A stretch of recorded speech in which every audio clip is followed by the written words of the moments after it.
faces, and everyone recovers in different ways, and that's perfect. Some people go along after recovery and do beautiful things, and other people have bigger visions to change and to share their recovery journey, but not only that, to help others build their own lives after recovery, because of many times it's so broken. And one of these beautiful people is Kevin Hyer, and he has a big vision to change the world of recovery and to change so many people's lives, and he's doing it at this time right now. But his story, if you can recall, is one of meth addiction, a powerful attorney having a meth addiction. Well, I'm not going to speak anymore, and I'm going to let Kevin remind us about his story, and then tell us all the beautiful things he is doing right now to help change the face of recovery. Hello, Kevin. How are you today? It is neat to come back and do a follow-up podcast because we did do one in the earliest days of the Hyer podcast. Yes. So, and I hope we can do one now in the future and you can see the evolution. But yeah, my name is Kevin Hyer. I'm a management side regimen trainer. I represent corporations rather than say unions or individuals. Yes. I still care about people, and you can. So when I went down this journey, yes, my drug of choice was crystal methamphetamine, and that's its own story for another podcast, but it was. And the stereotypes of meth addiction, at least in America, are not always accurate. I was a lawyer in Philadelphia in a prominent firm. So I did have a serious addiction. I lost my job at this firm. I'm going to come back to that. And I deserved it. I deserved to be fired. It was due to poor performance, but it was driven by problems from my addiction. When I recovered, I knew I needed to do something. I had such an experience in a million years, by the way, because I never thought I would have. I was not someone who was into partying and using drugs in my 20s and 30s. Okay, that was not the scene I really lived in. But I made a mistake, and I tried it, and I got addicted to this one. So I needed to do something because I met so many people that were good people. People can be, this term I went to use, word people can relate. You can be a drug addict and be a decent human being. In and of itself, I don't believe the act of being in the state of addiction is a moral issue. Now, the things you may do as a result of that may have moral implications, and it's certainly not the smart thing to do. But there are lots of things people do in this world that are not necessarily smart. Eating McDonald's every day is not. Canning goods are not. Drinking alcohol certainly excessively is not. So I wanted to come back and basically say, look, I met so many people. Sure, were some of them not so admirable, of course. And certainly in the level of selling drugs, yes. But some of these folks deserve a second chance. Because when you hear their stories, you see how much of it comes from trauma. Many of the women I met particularly had stories of some very heavy, I don't need to say anymore, some really bad stuff. Okay? And some men too. And we receive trauma in our own ways. Okay? Or somewhat, in my case, I made a mistake. People deserve second chances. So what I did is I formed the Hyer Foundation in April of 2021 in Philadelphia, Pennsylvania. And we now have an office in Richmond, Virginia, too. Wow, Our business model is we provide services not covered by insurance to help people get a second chance at improvement. So we're in effect filling a void in the market that I believe exists. And I would imagine some others do. For services covered by insurance to clean up your life in the aftermath of a serious addiction. Our focus happens to be on employment because we believe that when you give adults a second chance at a career, you stabilize the family. You save their lives, first and foremost, but the family stabilizes. So the trauma that children tend to get through the intergenerational cycle of substance use disorder or addiction, whatever you want to call it, continues. But it's not going to continue, or it's likely to continue, if mom and dad have steady employment, they're not living, poor, they're not in abusive relationships with other partners because they can't get out. Mom and dad aren't in prison, they can help you in your life. And that's certainly a traumatizing experience for a child. And we believe many of these kids, particularly if the parent was incarcerated, they internalize that shit. And then they self-medicate with substances, and so goes the cycle. And it's already a genetically predisposed condition of a nurture and nature life experience is pregnant. So we're really passionate, and I'm out there raising money to do this. I obviously sunk a few pennies of my money into it, and I'm not looking to get back. I did it to believe. Um, Fortunately, my story does not involve any problems with my law license or justice involvement. I was just a 40-year-old man with a serious drug problem, but I wasn't envious. Okay, I wasn't hurting anyone other than myself. And I didn't even leave the house much of the night. You know, I wasn't driving around drunk. And once in a while, I've had people judge that I was addicted to a hard drug. And I'm thinking, well, no, you did not shoot crystal meth. I will give you that. But when you tell me about 2 30-day stints in jail for DUI, I would suggest that you're driving around trash at 2 a.m. in the morning. It's a lot more dangerous to the society out there than me in my house, alone or with another person. You know. Yes, yes. Like you go about it in a way that's not like it's not offensive. You know, like I don't go in guns blazing. And there are people that do. It, say, for example, I would never say that people who are social drinkers use drugs. Strictly speaking, alcohol is a drug. Nicotine is, okay? It's clearly not what adults associate with it in America, probably everywhere. That I wouldn't do. That pushes people away. I'm trying to attract people to have dialogue, to reduce that stigma, to show, hey, you get Kevin. You know, I have many flaws, but I had some degree of success after 10 years practicing law in a very prominent, well-respected Philadelphia law firm, and I'm going to mention them in a bit by name. And I had a meth problem, you know. And you know, I hope that my investing, pretty much at this point, all of my life resources into this, when I could have gone back to work quietly and just practiced law, and I could have gotten a job. If nothing else, as a labor and employment attorney, I could have done higher level HR stuff because that overlaps. I funded it. And you know, I'm not independently wealthy, but we believe in it. When I say we, because my parents were part of this. You know, this is devastating. Part of the shame I had was that I was the one, in many respects, who was supposed to say. And I never had a problem with alcohol. That's the mystery of addiction. You know, why do some people have an issue with one substance and others don't? You know, I have a dear friend who shared with me in her youth, she used to use methamphetamine sometimes. When she got pregnant, she was, all right, time to grow up. I can't use it. And she was able. And she's a wonderful ally. Yeah, I love this, Kevin. I just want to stop you there for a moment because there's so much.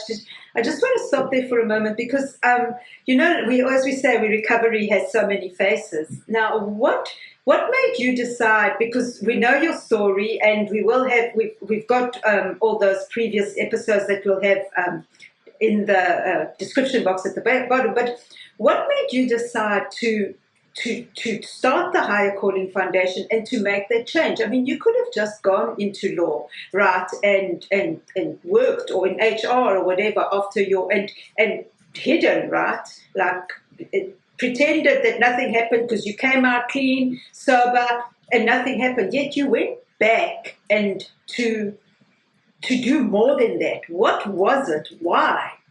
I can answer that. You know, I mean, I don't make any money now. You know, we're definitely growing.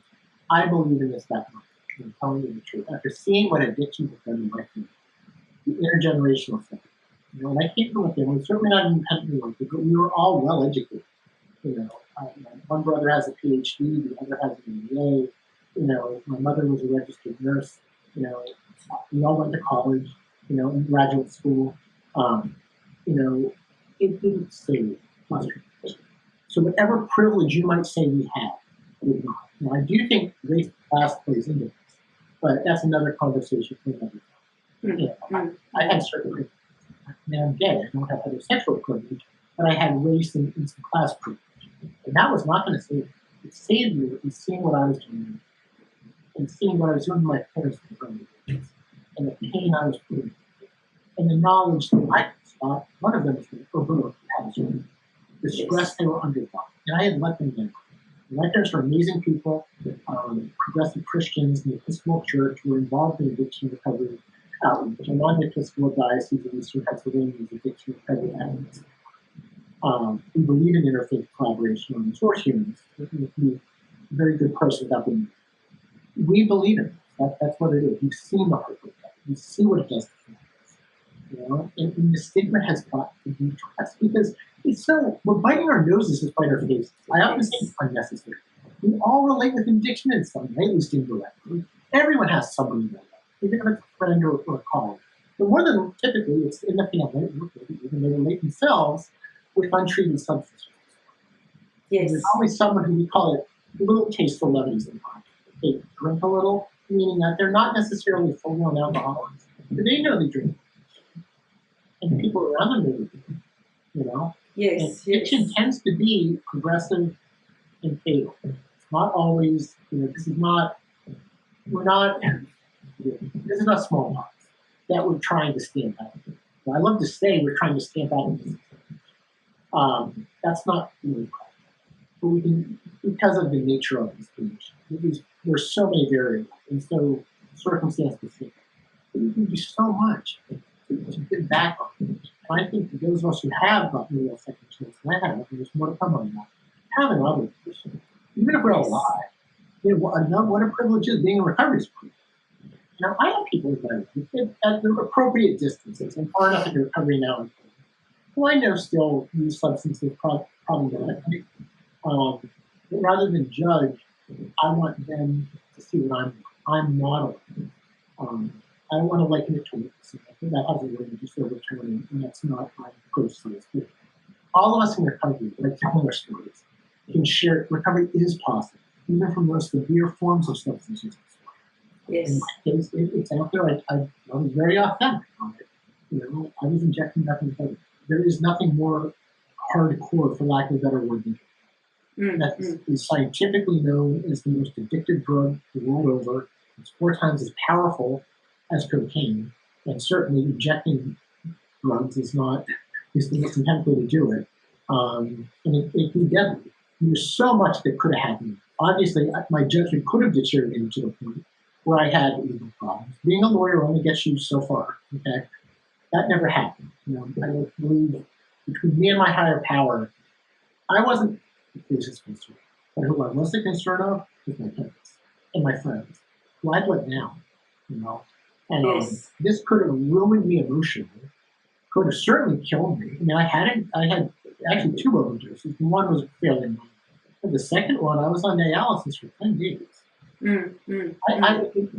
Frankly, a lot of people tell you that overdosing on crystal methamphetamine is kind of hard, and I know what they're saying, and it's beyond the scope of this, but it's less common, but it happens. Okay, and I did it, and it's increasingly going to happen with fentanyl, xylazine, out there, adulterating the drug supply.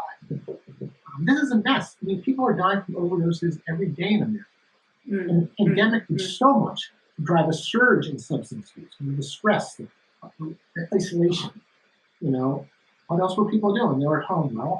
Well, people were stressed and depressed. And it makes complete sense that after the pandemic there would be an increase in substance use disorder. And of course there is. We're seeing it. I'm going to dispute that. So I feel like, look, I'm 44 years old. This is, the prime of my career in the sense that I have a solid 10 years of legal experience under my belt. Informed from both a powerful labor union, a multinational corporation. So I've done labor law on both the union and company sides for years. And I've also had experience in a mixed-sized firm. Some might call it regimen. It's a mid-sized firm that represents me. And I do today only exclusively. And that's one of the gifts, I think. I hope, and I'm saying this humbly, we all have gifts. And it's okay to talk about our gifts too. Yes. So what I'm hearing as well is that everyone needs a second chance, like in this recovery, and that's where you're at, right? But what a lot of times when people are in recovery, we don't consider the family. And if someone like with you, we'll use you for example, you were going through your addiction process, whatever you were going through at that time. But while you're going through it, your mother and your father and your family is also going through it, even though you don't, at that point you don't really care. But that's what it is, right? That's an addiction. That's the role of the addict. But so it's very interesting how you've brought this all together and seen it for what it is, and now go out and say, okay, we have to consider the entire family. We have to consider that it's not only the addict in this equation, right? Right. Well, the family or the substance user. Sorry. Never would you on me. I'm not one. Words do matter, and I certainly try to adjust to my audience. But there are going to be people listening who may not know some of the current medical terms, like substance use disorder, mild, moderate, or severe, and of course, substance use can be replaced with alcohol use disorder, opiate use disorder. That's its own thing right now.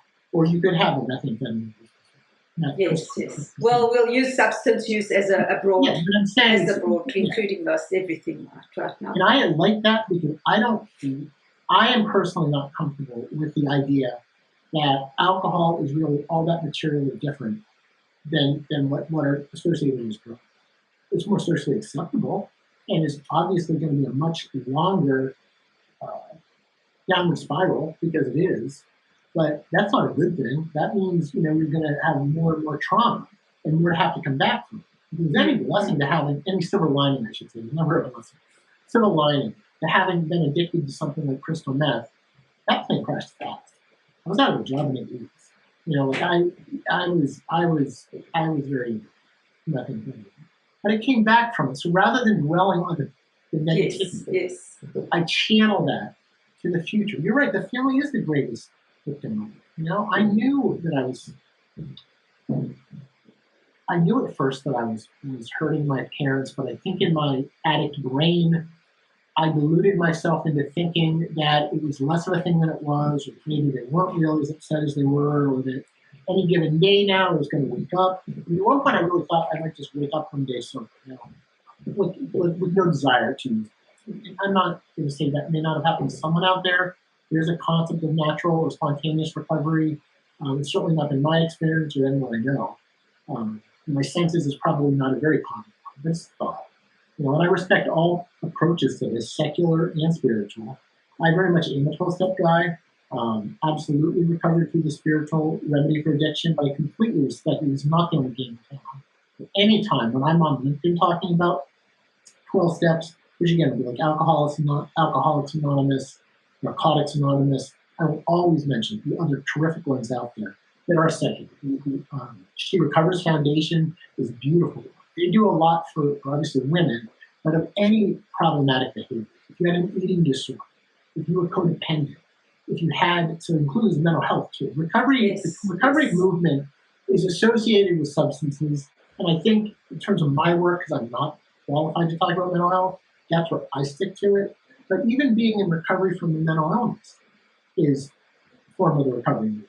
Yes, of course. And I have a lot of respect for those folks, and I experienced psychosis. The infamous meth psychosis, if you have it for roughly 6 months after you become sober, my understanding, I'm a physician, I'm a lawyer, is that it's diagnosed effectively as schizophrenia. Yes. The symptoms become so indistinguishable. Even in the beginning, I think they're fairly indistinguishable, but in so much as there are ways to distinguish meth psychosis and schizophrenia, the nuances are visible in early. I experienced auditory hallucinations, tactile, which means feeling things, visual. I had the whole ride. And I will tell you, meth also plays on your worst fears. Okay? So when I would have these hallucinations that seemed so real to me, if somebody out there, almost like a public service announcement, if you see someone hallucinating from mental illness, especially if it's drug induced, they believe what they're saying. Yes. You cannot reason with them. Now, okay. I just want to add this again. One, just hold that, Kevin. Just for YouTube, we're not doctors.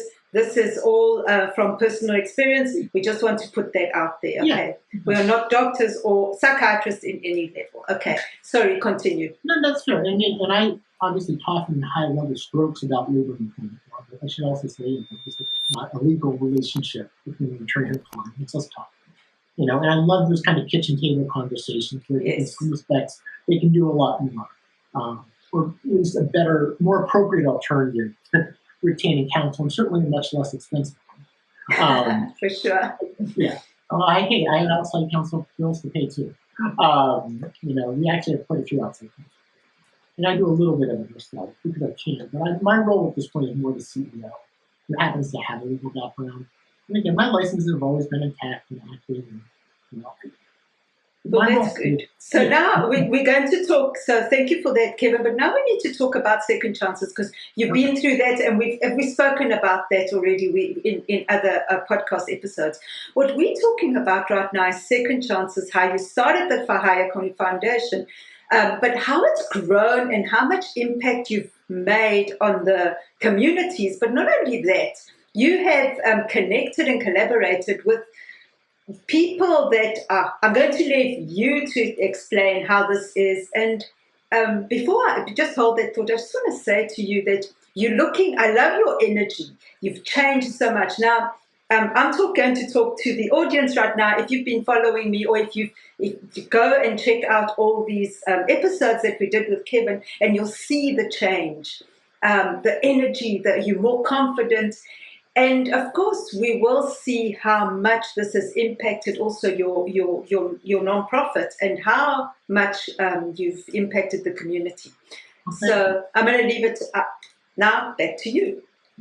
Hey, weigh in, please. This is a dialogue. You're so wise and insightful. And for those listening, Carina and I have a friendship too. Carina is so wise. I believe it that way. You have tremendous insight into the human condition. Thank you. You do. So, fast forward 3 years into the Hyer Foundation. By that time, we had already established an office in Center City, Florida. I had gone on what was NPR's affiliate station in Philadelphia on National Meth Awareness Day, which was November 3rd. I had gone on NBC in Philadelphia to talk about our work. I had started to win people into the group. We had a moment where we kind of our first reorg was in the spring of 2020. When we brought 5 coaches in, okay? Wow. Not good enough. Again, they're just offering professional coaching. It's life professional coaching, career coaching. Clearly not, counseling. We do not do that. We may do career counseling, but one of our services in our portfolio is definitely not mental health services. And I don't anticipate it being anytime soon. We will help you get back to work with these individualized services, okay? And they were taken off. People were I'm humbly grateful that people saw the sincerity. And I owned up to what happened. It's in my book that's going to come out fairly soon. And with my former employer, I went to them and said, look, all these things I've done. I had been in the Associated Press. We had some great success stories. At our first event, the mother of one of our great success stories came and shared her story. We have some other ones, and I don't have time to go into all the many different ways we made an impact. I'm not that area. But we did, okay? Mm-hmm. So I returned to Overmayor, Redmond, Maxwell, and Hippo. I had exited over this very issue and basically said, would you be willing to give me some form of a second chance? And that was a rather bold ask at the time, given I had been terminated. What made it particularly bold was that what I wanted to do with them was tell the story publicly in the media. And I saw from the beginning that there was a path for Overmayor to come out of this better off than before. And they have. I'm not good at everything in this world, but I saw it. And that's why in my inspirational speaking, I will say, and I mean this so sincerely, there's even no other message from the Hyer Foundation beyond just that addiction recovery is possible.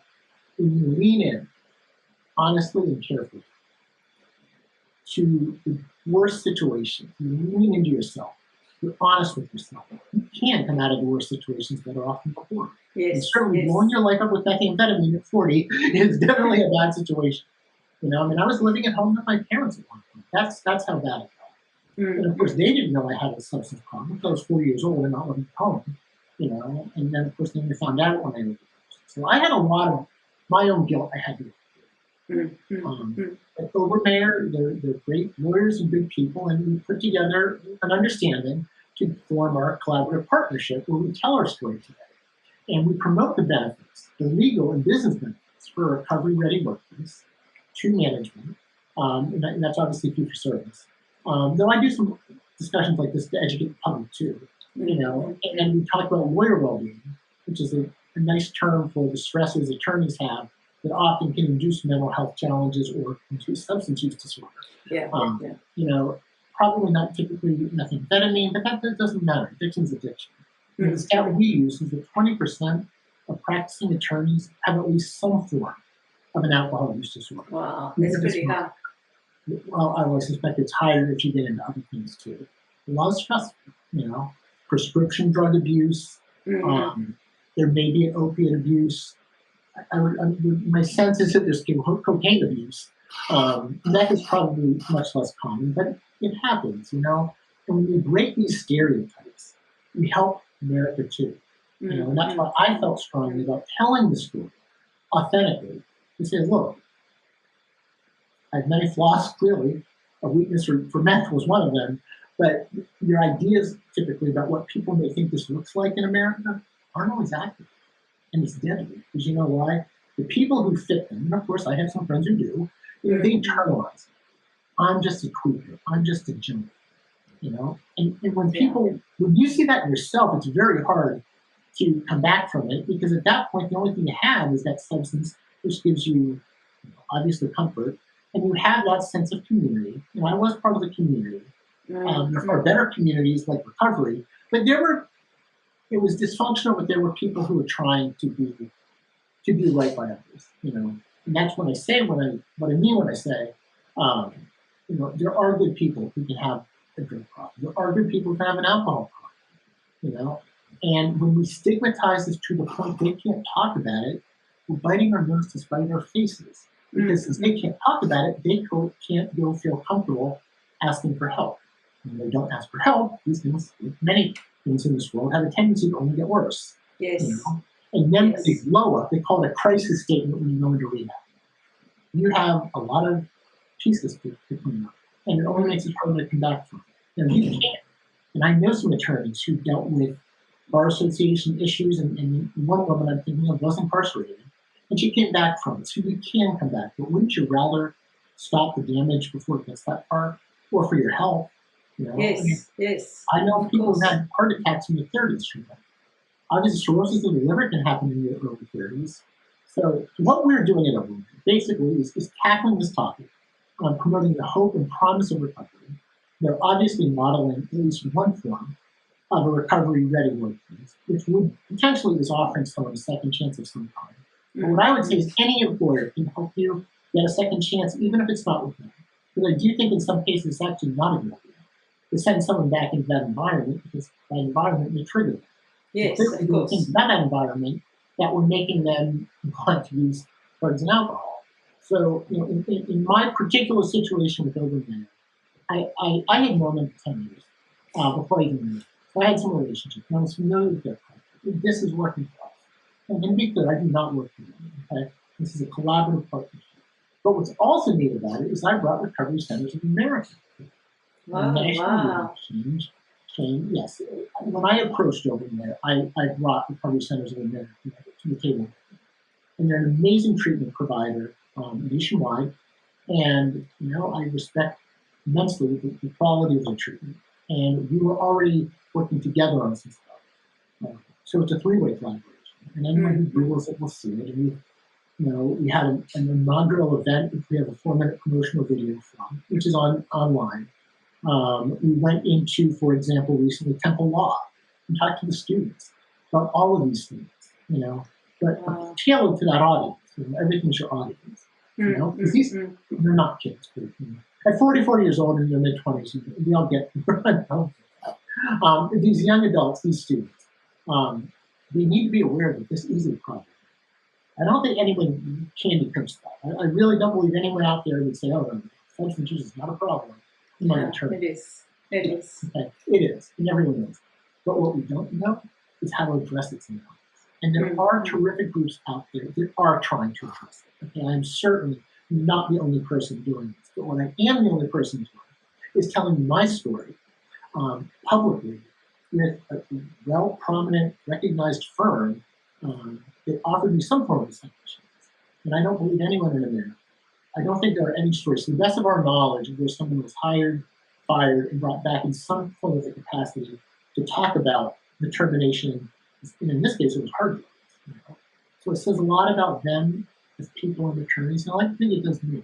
Because the validation that gave me, when I first even brought back there to even have a conversation, the wholeness, you know, that good people can make a mistake. Because I so badly couldn't want a second chance. It seems so unfair to me, okay, that I should have to throw away 10 years of rock-solid legal experience because I got caught up in a moment, about to turn 40, newly single, and tried nothing. I wasn't hurting anyone other than myself. It just did not seem fair to me. And I remember that's how I saw it. This is so unfair. Okay, had I been harming people, I should not have to forfeit 10 years of legal experience. And I have. And all of my former employers, to some degree, have actually assisted in some. I've gotten some insights from the Service Employees International Union, where I started out. Compass Group USA has open positions on our website. Overmayor Reverend Maxwell is who I have any kind of a formal relationship with. And I do it with RCA, and people are so appreciative of this message. Recovery is possible. There are people that believe in it. I want to clarify one point earlier. You said everyone deserves a second chance. I'm actually going to push back on that for a minute. Not at certain times. You have to demonstrate you earned a second chance. Had I not worked 60, 70 hours a week, and that's all I did. Our PR consultant can tell you that I was working Friday and Saturday nights for the first 2 years. I had no life, okay? And obviously I stayed sober. My performance speaks for itself. I do tests every 90 days to keep on file, but at this juncture, I don't think, if one of our donors wanted to see it, I was certainly sure, but no one's ever asked, and I don't anticipate they will because the performance speaks for itself. And that's what you hope, okay? Like, turn this into a super recovery, Yes, I love that, Kevin, because my ethos is always there's blessings in everything, right? In everything that happens in your life, there's a blessing. If you find the good, you can turn it around. And so that's what you did. But I just want to go for one moment back to what you were talking about, second chances. And I agree with you. A lot of times you have to walk the talk, because it's very easy to go through recovery and say you're okay, but you're not ready to take those next steps. And of course, I'm talking generally, everyone has their own path, but you're not ready to take those next steps because you're not ready within yourself. So if you're not ready for that, you're not going to be your full self and give the best you can for that second chance. So it has to be a collaboration between two of you, between you and whoever's going to give you your second chance. And you have to be willing and able to, and brave enough to do that as well, and to accept it. Because a lot of times, in my opinion, and my experience is that addiction is hiding something, right? A lot of times we get into addiction because we're hiding the pain of whatever it is, and it could be the self-hatred on some level. I mean, like for you, we're talking. I'm not talking for you, but what I see is you were abusing yourself, because you felt so lost and afraid at that juncture in your life, right? And a lot of times that's what happens. And we have to take it a step forward and realize where that pain is, so that you can heal that pain. Otherwise, you're just going to go back into that addiction, into that cycle, until you break it like you did. Yeah. Does that make sense? It does make sense. And I share with people, I'm completely authentic. I err on the side of appropriately oversharing, but I tell my story. I think for me, this was a little bit of an early midlife crisis. I'd done all the right things. I started college at 16 in Lancaster, Pennsylvania, at Franklin Marshall College. And I transferred to Penn State. And I was in their arms. And I was also in the fraternity system up there. So I definitely did my share of drinking, rather unapologetically. But I grew out of that in law school. That was interesting. Alcohol has never been an issue. So I guess I felt like I went to law school. I worked so hard. I went in-house right out of law school, which was actually much less common than what I did after 10 years, which was then going to work. I had many flaws. And I think most people who knew me, certainly before this addiction, I hear some of them will be listening to this, especially the crowd at the Compass Group crowd who knew me for 7 years, will validate that this was not my scene. Okay, I had my flaws, but I was a good person. Okay? I played in the sandbox. I certainly did not undermine other people's work. I had my strengths and weaknesses, but I was a decent person, and I had done all the right things. So when I went through a breakup, Okay, it was very hard. I'd been in a long relationship, and I am about to turn 40. I use a little humor. I was staring 40 in the face. Okay, dangerously close to 40. Okay, and starting over, there was a screw it mentality. But that started after I impulsively tried it. And then what I will say is, I think it was the fourth time that I went off the trail. And I say that because that was the first time I blew off going to work. I happened to go there. And use drugs during the day with someone else. I would never have done something like that. Never. Like, but up until then, I probably would have still been able to go and work. So I was not even a very functional meth addict. And so much as I ever was, it was short term. And I'd submit I probably was never a even after the first time. But, my story just is that, I wanted a second chance. I apologized pretty much publicly. I recovered publicly. And that's hard. That's another one of those don't try this at home, kids. I would not recommend you do that unless you consult with people, not necessarily the only one, but it's a service I offer is career repair, by the way. And that's a fee for service where I work with people one-on-one to come back from what I call a catastrophic professional incident or something along those lines. That's not getting fired from a job. That's not even getting laid off a couple of times. That's a major mistake you made that others are aware of that you are going to have to own to have any shot at coming back from whatever you did. Yeah. And it's the bigger the mistake, the longer it takes. And sometimes you never are going to completely come back. If you're a disbarred attorney because of felonies, you're going to have to go do something else. Now, that legal training still applies in your mind, and you can go get other degrees. So there's always hope. As long as there's life, there's hope. Okay? Even if you're doing a life sentence in prison, as long as there's life, there's hope. But you need people to help you get that situation. And we help others. Now, I'll tell you, we absolutely have criteria. And it's getting actually even more, a little more refined, I would say, because we're having more interest. It's a little bit subjective. At the end of the day, anything around this condition has some degree of subjectivity. So a lot of it is conversations with our clients, potential clients, and are gauging their sincerity. Obviously, they're going to have to pass a drug test. At this moment, we are abstinence-based for anything related to a job. I cannot possibly place you in a job and tell an employer, hey, you had this incredibly powerful experience using drugs and alcohol, and you came back from it, but you're still using drugs. At least on my code. It doesn't even make sense. Okay? Of course. Now, I don't believe in keeping people to the code. So what I will always say, if I or one of the other 20 people around this, not right now. Not right now. I never say no. It's not right now. Now, but I'm in it, and we can do some things with someone, even if there's some recovery's a process. Okay, we can have a coaching session. It's all up to our discretion. At the moment, we do not use federal grants. Not that I'm against doing it at some point, but by being grant free, funding this through the power of the firms and private philanthropy, corporate sponsorship, tax write off, we have mechanisms. It gives us that discretion, and I'm proud of that. It allowed us, for example, we're now moving into advocacy for women who are battered. Domestic violence. Oh wow, that's I can tell you, we're investing in that too. And it's not, we're not changing our mission, but it's an outreach, it's an initiative. They're saying, look, many of these women probably do have substance use issues because of their trauma, but even if they don't, probably a pretty good guess that somebody has substance use issues if they're engaging in domestic violence. I think it's a given that there's some connection there, or at least someone who's had mental health challenges, even if they were sober. If they're in their character, obviously question if they're abusing their life. Now there are people who come back from that, but again, that's just the heart rate of this disease. What it does keep you honest.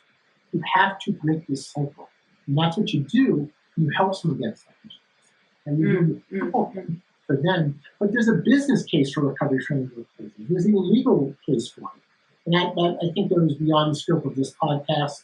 But I'll leave just a couple. You have low workers' comp costs. Have much greater loyalty and engagement. You have less turnover, cheaper healthcare costs. A beautiful way to give back to your community. Like sponsor a Little League team. That's great, and it is. But also sponsor a recovery community organization in your area. And even if you're not offering a lot of money, even you're just endorsing the idea is a way of supporting. So, I mean, I could really get into this, but we're not. Give your staff a day off every 3 months to volunteer somewhere. Maybe encourage that. It's community service, giving back to the community. That's certainly one option. And of course, if someone doesn't care to, because it's going to push on any manner of buttons in people. They have their own news, they were hurt by someone who had problems, that seriously got addiction themselves, a painful, they're working their journey. I'll just leave it at that. For some people who are still working on their journey, seeing people who found recovery can be hard. It can be triggering in its own way. And that's why we always are as gracious as we can and help people. And if it's not the right time for them, that's okay. I love that, Kevin. And as you were speaking, I was thinking about because I know substance use disorder is prevalent everywhere. I mean, just look outside, look at and I'm not saying every homeless person has an addiction problem, but just look how the homeless community has grown, and it's everywhere. What I'm asking you is, how can you do prevention within the corporations? Because that's where your wheelhouse is. Instead of like firing someone that's been drinking on the job, for example, which is usually the go-to, how can you change that story and assist that person so that they can, get out of it and recover and actually make a difference within the company? Yeah, that's an outstanding question, and I can tell you some thoughts to it. Just having leadership in recovery is a great start. Okay, or if they have family members. If the C-level suite is not buying into this, I would say it will do more harm than good to ever try to claim your recovery ready or friendly workplace. But you've got to have one. You've got to have people in leadership willing to tell their stories and encouraging even staff to tell their stories. And do things like have an employee resource group. Like, how cool would it be if any organization, typically the larger ones, had like an affinity group like we do for veterans or LGBT or any number of other affinity groups that are probably out there. What if you did one for recovery and our allies? I'm a huge believer in the power of allies. I'm a strong ally to the Jewish community. I've done some real work on it. Quite a few people in my organization. Growing up, one of my mom's dearest friends was a wonderful Jewish woman, with a second mother. So I am a Christian, but the best I can probably do for the Jewish people is actually advocate as a Gentile rather than have an authentic conversion. And there's a beauty to that. Any kind of allyship. Obviously I benefit from LGBT allyship. I've been out for years now, and that's my trauma is really not related to that. I was blessed that I was born into a family that I was spared some of the garbage that's out there. But any kind of allyship, that would do so much for people. Even that I'm not personally all that affected by homophobia, it's still very validating to know there are people out there that believe loving another person shouldn't make another adult angry. That's really what it is.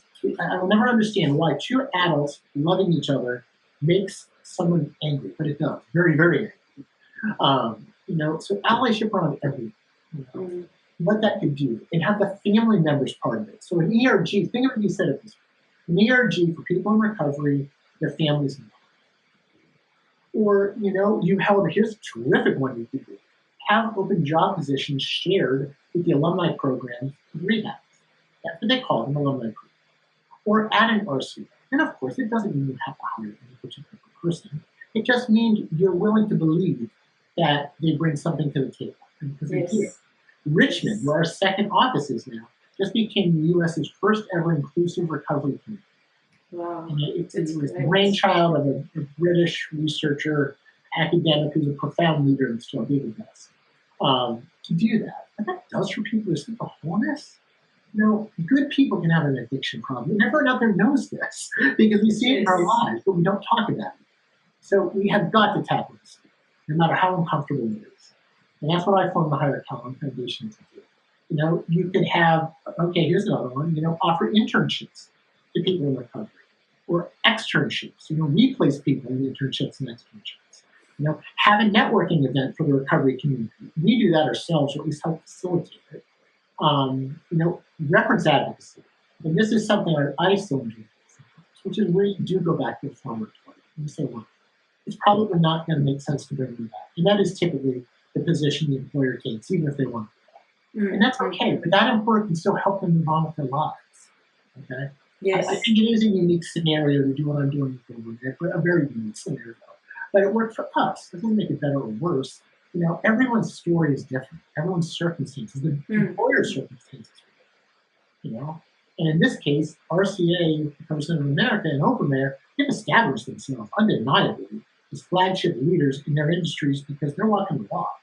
Their authenticity in telling the story and empowering me to get a second chance. And I don't know where that relationship will go, but I'm positive it's going to bloom in the right ways at the right time. How can you not be moved by helping someone get a second chance? So there are all manner of things an employer can do. Obviously, yes, if someone is drinking at work, what I recommend is this. Obviously, and I don't want to get too much into law because I'm not giving legal advice, but at a high level, bird's eye sketch, the AMA and the ADA, okay, offer protections around this. Okay? Some people are going to be legally obligated to get by their employer time to go in, or if there's a collective bargaining agreement. I would love to see more and more collective bargaining agreements include stuff like around recovery. What a beautiful way for management and labor to partner. Because they can. The unions can be a business partner of the organization. Some are more effective at that than others. And I am a management side attorney for the long haul. But I respect unions. I got my start in one. There's some terrific unions out there. Because think about it. When you're the CEO, or I don't want to use an example of the company, someone in a lower paid bargaining position, the heart rate's the same. The CEO and the mother who is paid a few pennies less, they're both lying awake at 3 a.m. worrying about their child. Yes. They're both going to have to learn what it's like to go through security at a prison to go visit their child. Somebody once said to me, you'd be surprised how many newer luxury cars are seen on visiting days at prisons. So you probably have colleagues out there, friends, who have children incarcerated. Clearly, they're not going to volunteer that unless you truly are friends. They're not going to tell you. So they're not telling you what they did all weekend. And of course, they're not obligated to. Okay, but there are professionals who have that trauma they carry. You don't think that affects their performance? That's why also we provide services on a much lesser scale because our mission is our mission, but we've been blessed to have initiatives at the right time in the right ways. All right, with legitimate partners. And my main focus is partnering with fewer people, but really quality relationships. Like Obermayer and RCA are certainly our flagship ones. I have a couple others. Kevin, we've lost your video. Yes, we have, and I'm not sure what that's about, but we can continue to. Oh, is this it? Okay, that is. Let me have the Twilight Zone because I did not touch that. But anyway, what do you think on this? I mean, I could go on and on. The ways employers. There's so many. It's very difficult. I'm sure as an employer to think like, oh, you know what, this person is drinking on the job and it's dangerous for me and I'm losing money and all this stuff. But at the end of the day, if you just take a step back and help that person get into it, because it's obviously, substance abuse doesn't just come out of its own, right? There's underlying trauma, whatever it is. Whether he can't deal with the job or whatever it is, it doesn't matter. If you can take that person and just take a step back and say, okay, let's see if we can help this person within the company, maybe, I don't know, do counseling services or send him to recovery or whatever it is. Obviously, it has to be a give and take between both, right? Because you can't expect the employer to do everything. It has to be a give and take. The employee must also be ready to take that step into recovery. Absolutely. We know as well. I mean, you have interventions, and there are people that do interventions, but many times the interventions, when people are forced into recovery, what happens? They either don't go through the whole recovery, or they come out and relapse because they're not ready, because they've been forced into it. So it's a very delicate kind of dance, I think, between the two. Well, let me offer one thought. Most employers of a certain size have an EAP, employee assistance program. Yes, yes, and, yes. And they're great, they're rock solid, but an HR member telling you quietly about the fact you can get 3 free sessions with a therapist through the EAP and probably some kind of an assessment, that is not, in all due respect, in my opinion to those listening, that is not a recovery rate.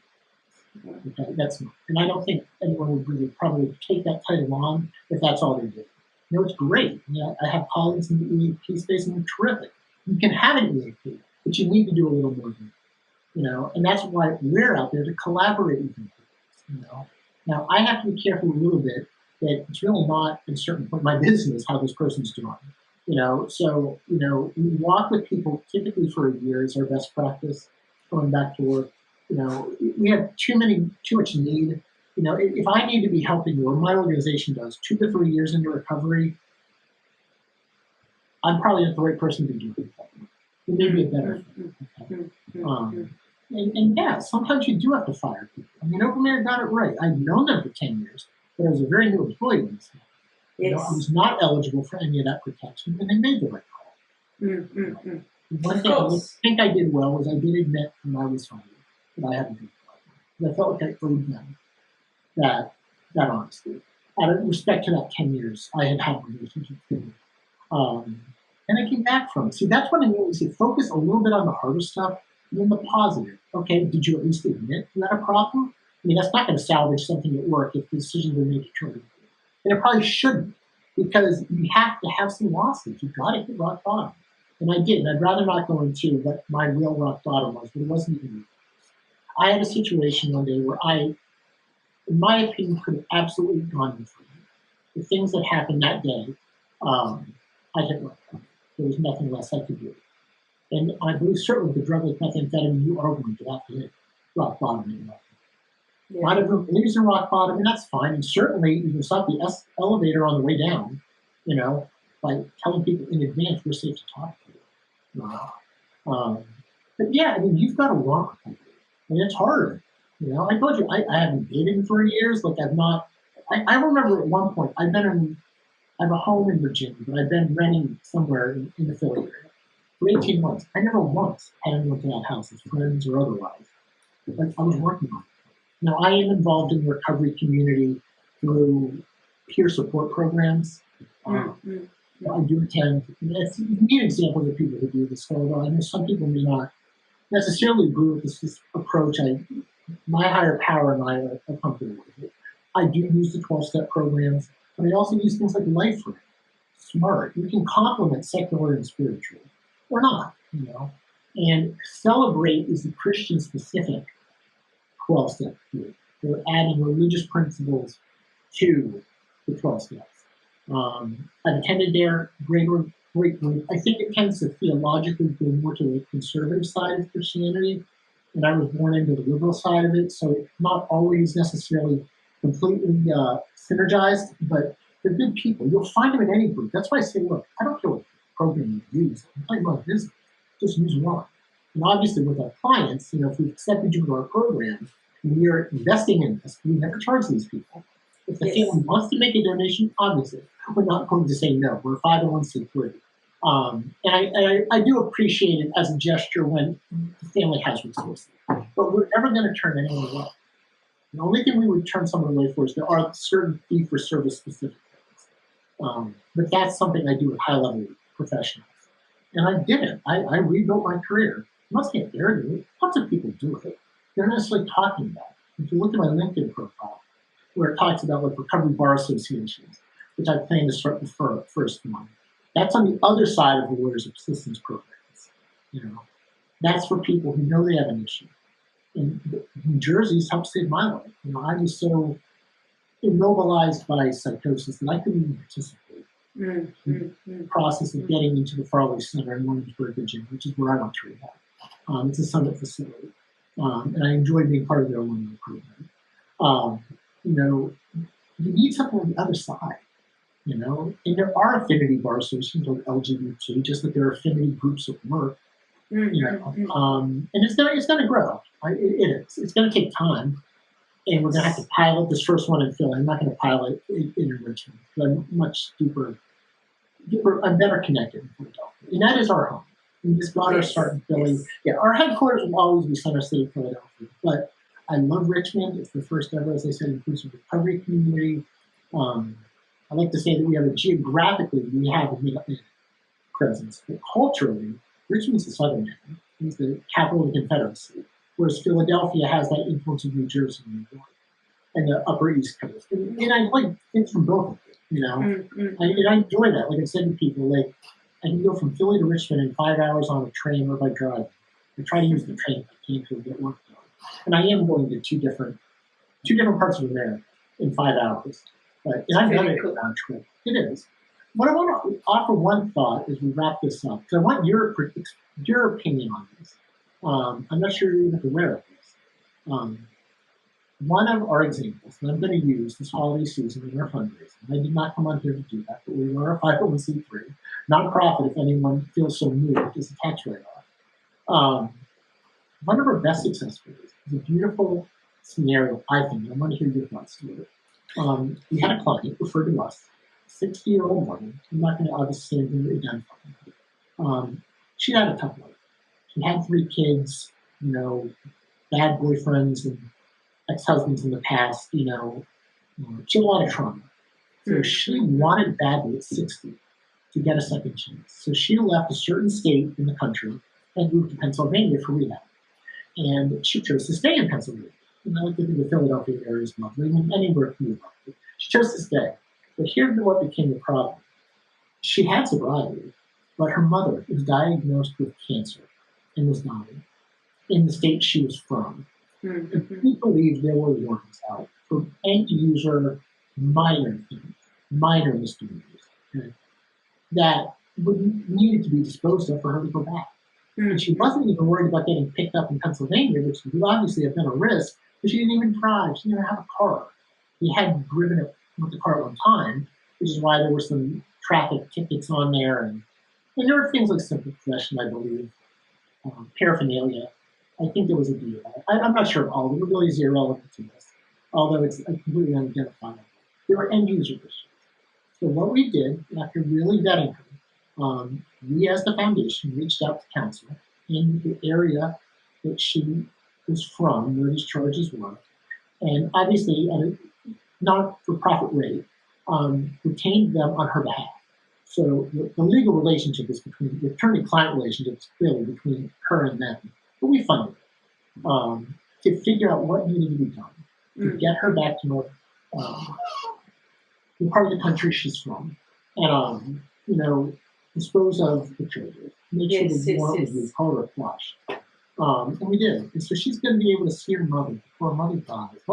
How can you not be moved? That's beautiful. Dying of cancer, being able to let go of the, when her daughter was sober, her daughter had recovered, where she had people who cared about her, that she was going to break the intergenerational cycle of addiction. Older in life, but you know, plenty of older people have substance use disorder issues. You know, I mean, right? And there are people out here who developed them at 12 or 13. I mean, there's some heartbreaking stories out there that I've heard in the rooms of different peer support. You know, one that I'll never forget. When the kid was thirsty growing up, the father would give him a candy, and often had it in the car. Wow. Now, the father, I don't think, was trying to get his son drunk. I don't think that was the intent. But I think it was sort of normalized. But you know, I'll take a sip. That's a way to wet your mouth, or whatever term you want to use for being thirsty. Okay, like, you know, or generational rituals and traditions that are not healthy. Like dad started smoking marijuana at 14 with his uncle or his brother or his father, so now we did. You know, there are plenty of, in certain parts of the world, like Europe, I know it is commonplace for children at a certain age to drink with their parents. Okay. But drinking with your parents before you're 21 is a different vibe than getting trashed with your parents at any age because they themselves also have addiction issues. Okay? And you want to hear heartbreaking? When you're in recovery, your parents trigger you because they're not. And you can't go home around the holidays because they're going to trigger you or be a bad influence on your grandchildren. Yeah. Yeah. Or scenarios where the parents have such serious addiction issues, DIFUS, or Division of Youth and Family Services, or whatever the equivalent is, comes in and has to take the kids. And then the question is, well, where do we go? We don't want to send them to foster care if we can avoid it. So then they're with a relative or close friend who may or may not themselves have addiction issues. Obviously, they'll try to vet that, but there's all sorts of manner of trauma people can have that still reinforce that cycle. So we are very proud of that story. She will die when her mother knew she was sober. Her mother will know that, and she will get in some form of a second chance as it makes sense to her. She was living in a sober living house that was not the most expensive, but it was one that provided good care, and she wanted a second chance, like I did. And she deserved it. We have got to see, I believe, and I want your thoughts on this. How do we start seeing end user addiction as a public health crisis, whereas the source of it may be a criminal justice problem? Now, street dealers are big players in the global drug exchange. In my experience, and by the way, nobody wants to be hustling crystal meth. Okay? I knew some street dealers. They don't feel good about it. They don't want to be doing it. I promise you that. Okay? They don't. But they're often addicted themselves. They already have justice involvement. So this is the one thing we know. And having dealt with the justice system enough, or the drug task force, they know how to roll. And maybe they are staying that machine, but that's no way to do. And they are harming people. I do not take on anything around drug distribution. Not at this time. Maybe down the road. And, obviously everything is circumstance specific. But, I think it's evil to self-life. Okay? Or at the highest levels of it, reframes, where they know exactly what they're doing. They're doing it to make a profit. They may not even be using them themselves. Okay? I think Walter White and Breaking Bad. So you just, something beautiful, second chance, reduce the stigma, see it as a human with trauma. I fortunately do not have homophobia as a problem in my life, thank God, but I have other issues. I knew some of these, but typically I was buying within the day necessary. Not exclusively, but I was. They were really traumatized, by religious trauma, families rejecting them. That's the stuff. And there are all sorts of, if you're a woman growing up around domestic violence, or a young man, or family members with untreated narcissistic personality disorder, that's its own thing, or even just economic instability. If mom and dad are constantly stressed about paying the bills and being evicted, that's time they can't spend with their child. So we just believe in this, and I just want your listeners to hear the sincerity that I hope you can see. And I like to think maturity come along my own way in my recovery journey. I attend meetings. I'm an addict with anyone else. No problem saying it. Taking it a day at a time. My sobriety is secure. Okay? And we have records of that. It's kind of what we never have, and I don't see it. But I never started where we can prove it. But that doesn't mean I have stresses. I've quite a few stresses right now. Opening 2 offices and the thrilling growth we've had. The upcoming book. I've traded one set of stresses for another. And it only gets harder. Okay. But that's exciting because, sorry, Kevin, I'm just going to break, because with the stress, a lot of times it's easy to go back into your substance use when you can't deal with the stress. So it's an amazing thing that you have all these stressors, you're dealing with them, but you're dealing with them differently now. You don't have to go back to your crutch because you've thrown it away. So that's beautiful on its own. That's an amazing feat. That's why we should all tell our stories, because it really inspires us. Yes. And I'm just going to leave it that I call the Tina scene with my friends. There's nothing classy about the Tina scene, okay? But it doesn't mean there weren't good people. Because there are lots of ways and scandals in this world that are far greater than me as an end user partying, not hurting anyone else. Okay? Or other than my family, but that's inherent to it. Anybody who is using substances is harming their family, even the other family members are using substances. I have several folks in active addiction, some quite serious addiction. In fact, when one person in the family gets out, does not mean everyone else will. Yes. So we can model it. Yes, you can be the leader, or you can be the model, which is a beautiful thing. You've had people be surprised once or twice when I've shared. I'm not going to get into it. If somebody cared enough, they would probably find it somewhere. That I have these close relationships. If they're still struggling, everything's individual and specific. I'd love to think since I got out, the rest of the family would, but that's not. This isn't like immigration where when one person comes, the rest can follow. You can model it, but that's their journey. Yes. And I have boundaries, pretty significant boundaries in some respects, very significant. But we can only focus on ourselves, and that's what recovery teaches you.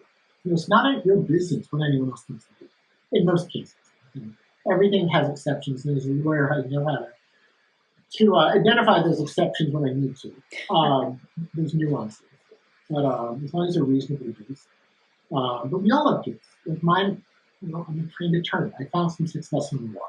Okay? We all find success in different ways. You found it as a podcaster. I don't see myself ever leading podcasts. I can be a guest on one, and I may be able to lead one once or twice.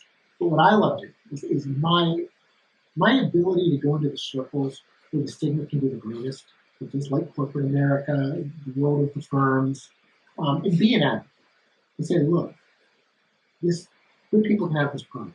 Recovery is possible. It's a health condition. And there's such a legal and business case for recovery-ready workplace. And you're also helping people get a beautiful second chance. That's not for nothing. You're also saving lives, And it's not, by the way, the other thing. No one benefits from the community from untreated addiction. So no matter how judgmental you may be, let's just say you knew somebody who was the worst rotten human being, and they existed even before the substance use issue. And they're using substances, which of course would exacerbate it. That's not helping people. That leads to DUI and vandalism, human trafficking. And I know some terrible stories of women who were trafficked. And then they get a prostitution conviction. We worked with someone to get a prostitution conviction. I felt strongly about that. But you should not shame someone years later. I have to bring that up in the selection process. She said she didn't even ask to do it. And even if she did, it's irrelevant all these years later. But I give our clients the benefit of the doubt. Even if she had, we make mistakes, and we've got to help people see that good people can make mistakes. And we should not have to throw everything away. And you have to earn it, and that often means, I'll tell you this, I say to any of our clients, I do, every mess has to be cleaned up. Yes. And sometimes that mess may mean you are going to have to serve a period of incarceration, or you are going to have to earn your professional licenses and your friend and family's trusts. You have to take accountability. I knew better than what I was doing, at least at first. I think eventually my brain chemistry becomes so altered that I rationalized it. But I knew in the early days. But I was unhappy, I was rebelling. I was in an unreal subculture where partying tends to be more the thing. You don't have women there as governors of some of it. But, everyone can have problems with something. Men, women, gay, straight, South Africa with a beautiful accent, the United States, all corners of the globe. And someday I'd love if we had the resources to take this community. We're nowhere near it. We are at capacity right now with Philadelphia and Richmond. But there are global initiatives out there. Again, Dr. Best, who I referenced, is involved in one the Global Recovery Alliance for Families, which I run. Nice. There were high schools too. Where can people find you, Kevin? Well, I want to share one thing that as we wrap up. I had a really cool experience on a Tuesday. I attended the Bridgeway School in Philadelphia's annual fundraiser, Community Partner Breakfast. The Bridgeway School is a recovery high school. And the name speaks for itself. And I imagine many of your listeners may have not even known that recovery high schools are a thing. I did not until I started doing this work. Okay. Had I just gone back to quietly practicing law, I'm sure I would not know. I mean, I love what they're doing. I mean, to scholarship these kids to help them overcome that trauma. I mean, if you're addicted to drugs and alcohol at 13 or 14, someone has let you down. Now, I'm not going to blame it on the parents, but that's not my mentality. But somewhere the system and the adults responsible for it have let you down. Okay? The universe hasn't because there's free will. Okay, but there are good people, and in the recovery industry, some quarters can be ethically challenged. I don't think that that's any secret. Some people are in it for the wrong reasons, not in it for themselves, enfeebled, I would even say, by these ethical challenges. But that's not everyone, and it just motivates me to be out there. So I love working with those people. I'm quite positive I want to get involved. Wow, that's a beautiful initiative. We as a foundation, and we are a 501c3 nonprofit, perfect organic segregated. Absolutely, there's no way I could ever possibly on my own self-fund this whole thing. I was able to get it off the ground because I believed it. Again, I'm not independent enough. I'm very authentic. That 10 years as a single attorney, as a lawyer's salary, allowed me to invest in this. I could never possibly do it forever. And I was not practicing law for 20 or 25 or 30 or even 40 years. Okay, 10 years was solid. It was that decade gave me the credibility to do this. But it was just at the point in my career when I had gone to Overman, where the real success in the law financially can be found in the world of firms. We need help, but we do support, on a modest level, other aligned nonprofits out there. And I will absolutely support Graduate School. There's some other terrific groups out there, and we are not the only thing in town, and I have no problem saying what we are the only thing now is a lawyer CEO run nonprofit with that background of labor and helping people get back into the workforce, being able to relate with HR managers. I also have certifications in HR, but as a complement. My identity is as an attorney, but I work with enough HR professionals. Think of it as HR street cred. All right, and I'm a senior professional in human resources and senior certified professional from HCRI and Churn. And I've spoken before that on third-party events. So I had a career before this, and now I'm getting to reclaim it, but as a better version. And all of us can have that. So if you want to learn more, I'd love it if you financially support us. But if you can't, just amplify our work. Just go to hyercalling.org, Google me. If you Google me, a lot of things comes up, particularly around my work with Overmayor and RCA, but even prior to those days, because I had to earn my points to even get them, to have a collaborative partnership. And wherever this will go, I will have to earn too. Or not go. It doesn't matter, because I take that one day at a time. And the right things happen for the right reasons at the right times, the right people there, I believe, are higher powers with the universe. So you conceptualize it, bring into your life. Yes. Visit HYER calling, by the way, HYERCALLING.org.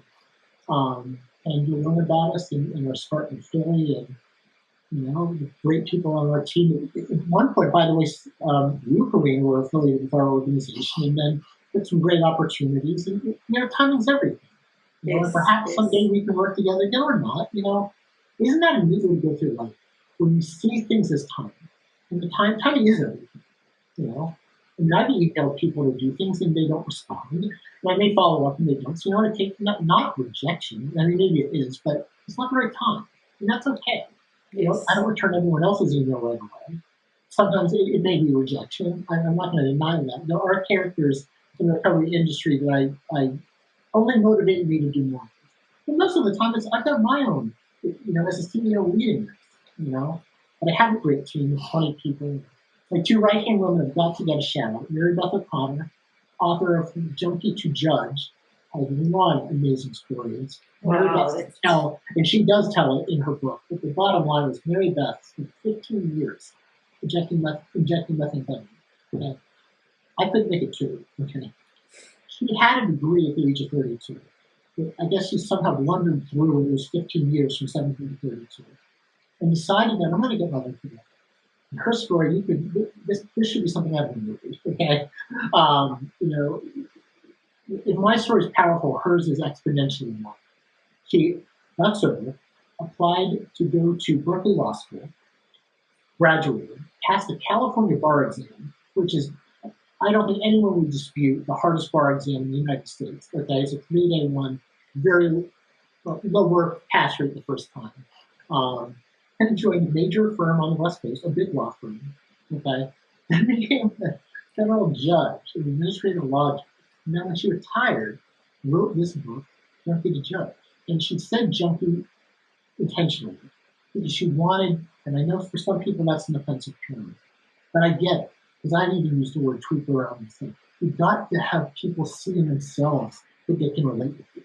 Yes. I'm out there Yes. walking like any other attorney, any other person in my space doing what I'm doing. That's not really inspiring if I'm not telling the story. Maybe Of it'll course inspire not. some thoughtful reasons that give me hope and purpose. So she wrote this book. She's been sober 30 years. And when I saw who she was, I was like, I have got to talk to this lady. And I went about it the right way. Because we wanted to do this well, so we probably overspent in some respects. But we needed to do it right, to do this. And my other one is Terry Dress. I love Terry dearly. I love them both dearly. His friends, mentors, colleagues. She's a clinical consultant, multiple masters, strong healthcare executive background. Nice. Maribeth is in California, and I'm in Philly and Richmond, and Terry's in Philly, South Jersey area, which is kind of my consigliere at times. How am I handling this? And she has Graston Associates Behavioral Health Care, where she's a legal nurse consultant. And I do, within appropriate legal boundaries, some things for them. Lovely people, and everyone on the team is great. They're my two day-to-day. And a great board, an advisory council. Maribeth is on our board. Sue Pella is on our board. Excuse me, Maribeth is on our advisory council. I'm the spin. Along with Bill Stauffer, who runs Pennsylvania Recovery Organizations Alliance, nationally known Nicole Zola, an academic, a PhD, LCSW, Sean Vogler, an MD who does our physicians counseling, Anna Levine, formerly led the New Jersey Lawyers Assistance Program, and they helped me. And then the board consists of myself, my parents, and Sarah Ellis, an MSWJD, and my dear friend Sue Pella, who I've known for years. Sue will be listening to this. Who's an attorney in HR in Florida. And we're planning to grow this out. I'd like to actually move my parents to less involvement. They're in the early 80s. This is my time to take care of them, just as they took care of me. There's some really beautiful things here. Yes, yes. Mom will say to me, and she may do one with you. In fact, she did do one with you once. She brought her kid back into her nest, and then when I could relaunch, we launched. What's that Seuss book, Dr. Seuss book? Oh, the places you'll go. I experienced that as a little kid, and that was pretty. So do I romanticize that time when I was living at home, actively using drugs in their home? No, I don't. But it still was time to let me spend with my people. So I want your listeners to know, I could not be more sincere. I donate all of the profits that I can make to the stuff around this. So I want people to know, because I have my hand in increasingly different things. Any of those profits, it's all out there, all of the profits, I donate back to our second chance. I need some money to live, and we have expenses. But I'm not out there to go buy a home in Rehoboth with the successes of this, or pick your favorite beach resort. Also LGBT friendly. I want to make a difference. I want to die knowing that part of my legacy, my parents' legacy, was the heartbreak of addiction that we know so well. I have no problems with we've been devastated with brain regeneration addiction. And in so much as we had privilege, it did not save us. It did not. No. It may have given some resources to come back from it since I went through quality rehab. But even then, their parents just spent $1 million trying to save a loved one from addiction. And that's not good for the family. In some ways, I don't want to get into that. So we couldn't be more sincere. Please amplify our work if nothing else. Free email info at hyercalling.org. I may or may not be the one to respond to you, but you'll get a response. You'll get a response. And if no one can do it, eventually I will. But I have to prioritize these. And if there's anything I can share with you, Carina, anything I missed about what I believe is my story, it's no better or worse than anything else.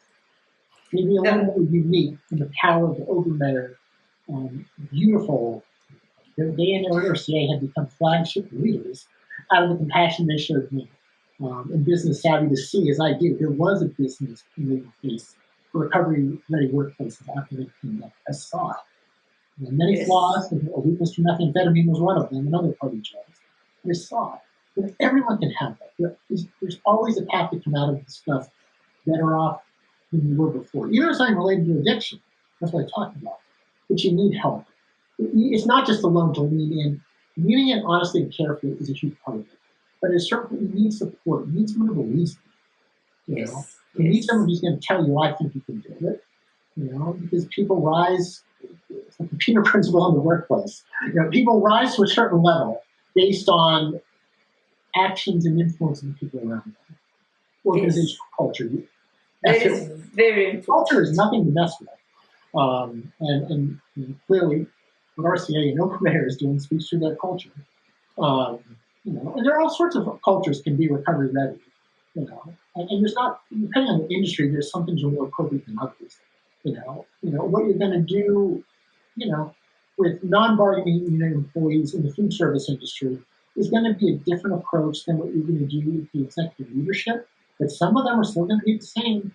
We're going to let someone take time to go through a 12-step order secular peer support program as part of their recovery, which I would submit to probably is a reasonable accommodation under the ADA. I don't want to go beyond that, but I think it is in most cases. And if it's not, then there are other ways you can demonstrate this. Or giving people that need people, unpaid or paid if you have the resource, but unpaid. I'm very much a management side guy. You cannot ask employers who are for profit to do what nonprofits do. That's not good. No, of course not. We need those corporate sponsors to lead the world and help us. I'm a social entrepreneur. I'm very much an entrepreneur as anyone else, but I do it socially. It's a beautiful narrative. Yes. I had a neat conversation with my friend Whitney Minarchuk. He's a wonderful recovery ally and traditional entrepreneur who gets her hand into social space.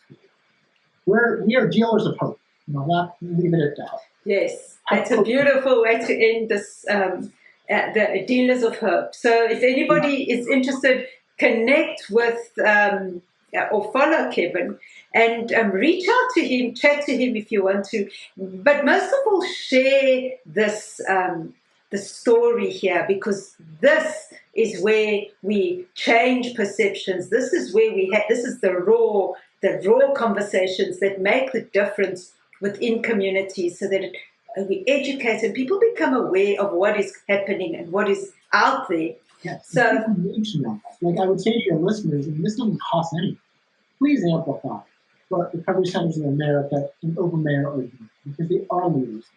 Yes. They are trusted go-to. So yes, I would suggest trying to refer them business, okay? And if it's not the right work for them, it will go somewhere else. And obviously there are other places you could probably do it, but when you stick your neck out like that, a community, life and death situation, certainly says a lot about them and where their capabilities are. Yes, thank you. So that's where we're at. Thank you so much, Kevin. I love this conversation. We went a bit over time, but you know what, that doesn't matter. And thank you so much for everyone for listening. And please reach out or comment or tell us what you think, where we should go with this, or if you need any support, that's the most important. Reach out so we can see if we can support you or whatever it is. So thank you. We will refer you to attorneys even outside that network that we trust and have vetted, even nationally if I had to, regionally. We will help you. Share our hope, and hopefully you can get the same that I got. It seems like Thank you. So we're talking second chances. Thank you, everybody. Thank you, Kevin. This has been beautiful. Thank you, everyone, again. And we'll all see you soon. And please comment and let us know what your thoughts are. Thank you again. Bye for now. Bye, Kevin. Nice to see you.